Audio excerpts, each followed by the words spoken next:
Atenção, este vídeo não tem como foco converter ou passar uma visão religiosa de nenhum fato. Por isso mesmo, ele se atém a registros que qualquer um pode obter sobre a história dos eventos. Atenha-se ao conteúdo e aproveite. Abraão, o primeiro libertário. Este é a Visão Libertária, sua fonte de informações descentralizadas e distribuídas. Atualmente, a Rede Record de televisão está apresentando na forma de novela uma produção que busca contar a história narrada no livro de Gênesis, o primeiro na ordem cronológica da Bíblia. A produção está muito bem feita, mesmo para os altos padrões de novelas já produzidas no Brasil. A ambientação, vestuário e paisagem são lindas. Os atores fazem ótimas performances e percebe-se que a produção se preocupa com os mínimos detalhes.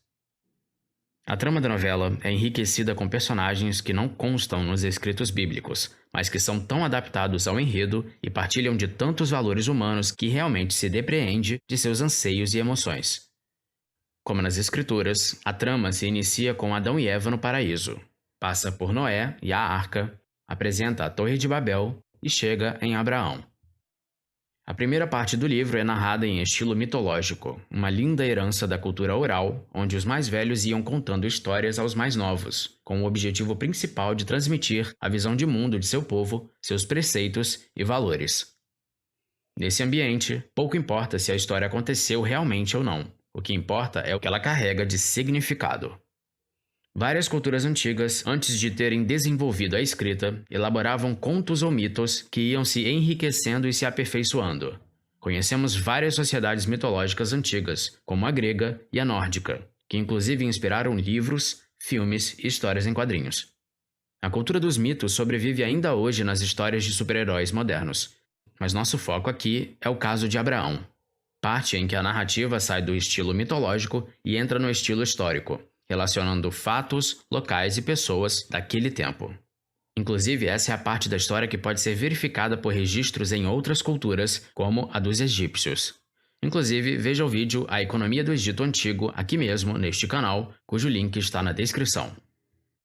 Abraão nasce na região de influência da cidade de Ur, uma cidade suméria habitada por caldeus, localizada no vale do rio Eufrates, já próximo ao encontro com o rio Tigre. Essa região era muito rica devido ao avanço das técnicas de agricultura e irrigação artificial nas terras férteis do vale dos grandes rios mesopotâmicos, que na época dispunham de muita água, talvez mais do que hoje, pois se vivia no período conhecido como ótimo clima do Minuano. Sim, meus caros alarmistas, mais quente, mais fértil e mais próspero que hoje. Era o tempo dos impérios hídricos, comandados a mão de ferro por enviados divinos que dispunham de poderes infinitos. Na época, o mais poderoso império da região era o Egito, embora não houvesse tanta influência dos egípcios na região do Tigre e do Eufrates. Já na época de sua vida, a família de Abraão minerava gemas de pedras como lápis lazuli, um tipo de rocha metamórfica de muita beleza e coloração azulada, que era usada para joias da realeza e na fabricação de maquiagens, vendendo-as na região e também para os vizinhos egípcios. Com isso, a família de Abraão se tornou muito conhecida, rica e poderosa, garantindo a ele uma formação em escrita, matemática e astronomia, além também no âmbito militar. Tinham muitos trabalhadores e servos, um tipo de escravo da época, mas com tratamento um pouco diferente dos escravos do século XVIII. Em certo momento da vida, Abraão decide que deveria partir de sua terra natal para uma nova terra prometida por Deus. Bem, aqui começam os ensinamentos libertários. Abraão toma sua parte em riqueza e servos, conversa com sua esposa e convence ainda outros membros da família e amigos próximos a partir consigo nessa empreitada, diga-se de passagem, quase mortal. Andar pelo deserto hoje já é perigoso, imagine mais de 4.000 anos atrás. Havia pouca gente habitando a região, então qualquer estranho poderia ser tratado como invasor e simplesmente morto e pilhado por seus algozes. Havia também gangues de saqueadores, o conhecido bandido nômade. Fora o risco de se perder, de morrer numa tempestade de areia, morrer de sede ou de fome, ou de alguma doença no meio do deserto.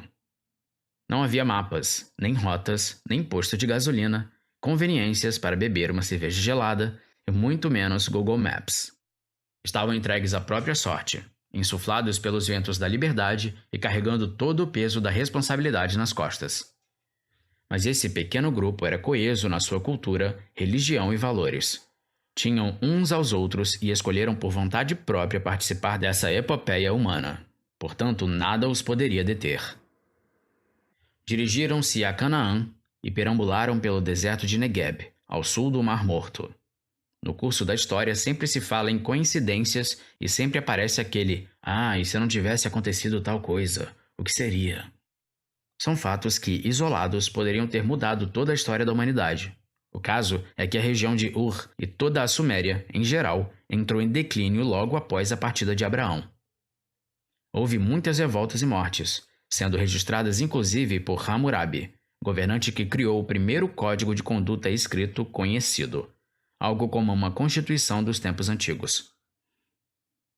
Tendo escapado dos conflitos na Suméria, Abraão e os seus estavam praticamente isolados no deserto, vivendo em pequenos oásis na região, onde havia alguma água disponível e com ela conseguiam cultivar hortaliças e criar pequenos animais.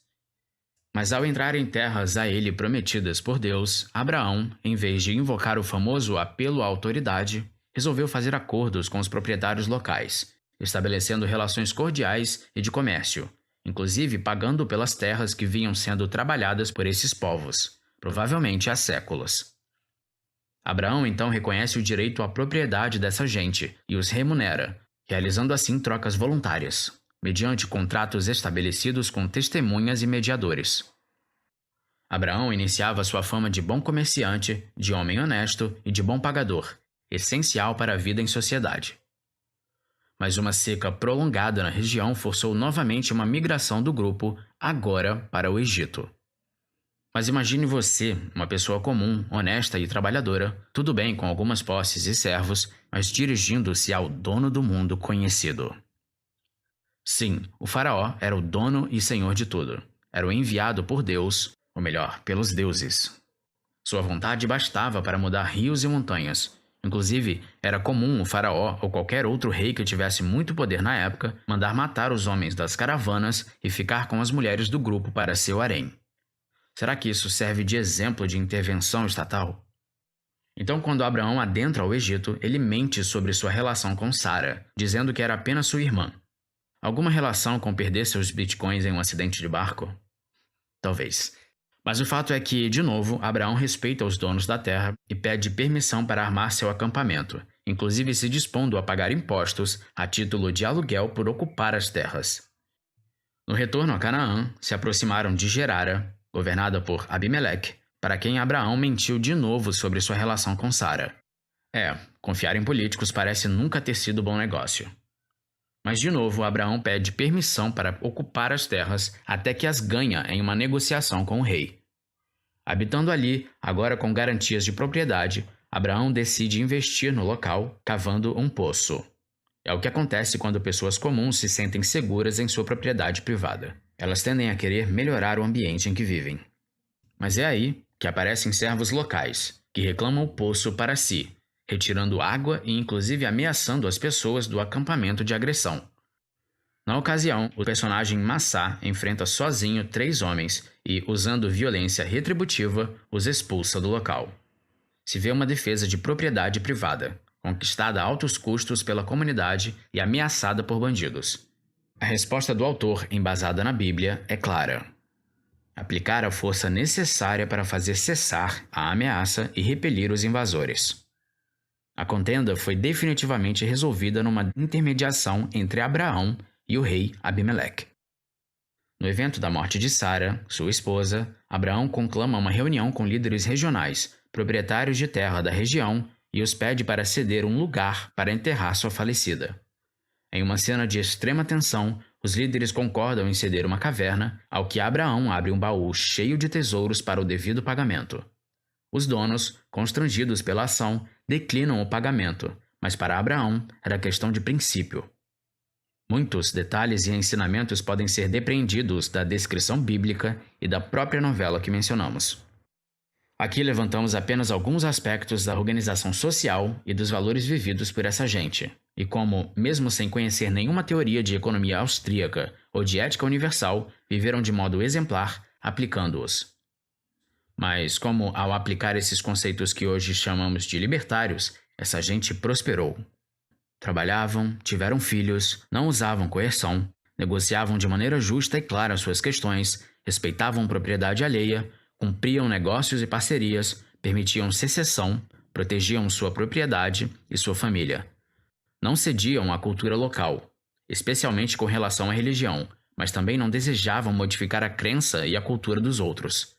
Conviviam respeitando suas diferenças. Quando havia conflito, buscavam primeiro uma intermediação pacífica. Portanto, Abraão era reconhecido como um líder naturalmente respeitado pelos demais, visto como um homem moderado, sábio e justo, e não como um governante, já que não havia coerção para qualquer indivíduo participar do grupo e de suas regras. Para entrar no grupo, qualquer pessoa teria que ser aceita pelo líder, no caso Abraão, e concordar com os termos ou com a cultura e costumes do grupo, colaborando para seu progresso, união e estabilidade. Para sair do grupo, a pessoa era livre. Já ouviu falar em direito de secessão? Veja o vídeo A Ilha das Rosas é só um dos muitos ancapistões que já existiram, deste mesmo canal, cujo link também segue na descrição. Mas para o autor deste artigo, uma das cenas mais bonitas é encenada pelo personagem atribuído a Massá. Ele se trata de um grande guerreiro, mas que na juventude cometera crimes que envolviam incêndio e assassinato. Ao longo da trama, ele se arrepende, tornando-se uma pessoa justa e honesta, acabando perdoado e acolhido pelo grupo. Na cena, ele aparece contando histórias para as crianças do acampamento de como são os lugares e as cidades pelas quais a caravana vai passando. Um verdadeiro ato de amor ao passar o bastão adiante, que valoriza os idosos e enriquece a mente infantil de valores, experiência e significado. A saga de Abraão e seu povo nos mostra que cada um de nós pode buscar sua terra prometida. Mas tenha uma certeza, ela só virá com muito trabalho, respeito à propriedade privada, cultivo de parcerias e, é claro, fé, independente de qual seja a sua. Acreditar faz parte, principalmente em momentos como os que estamos vivendo. Obrigado por sua audiência. Este artigo foi sugerido e escrito por Amazônia Livre, revisado por Paulo Almeida, narrado e produzido por J. Fernandes. Se você gostou deste vídeo, clique no ícone de curtir abaixo e compartilhe o vídeo em sua rede social. Se você deseja ser notificado de outros vídeos, inscreva-se no canal e depois clique no ícone de campainha. Apoie iniciativas libertárias. Veja mais em nosso site e participe você também. Até a próxima!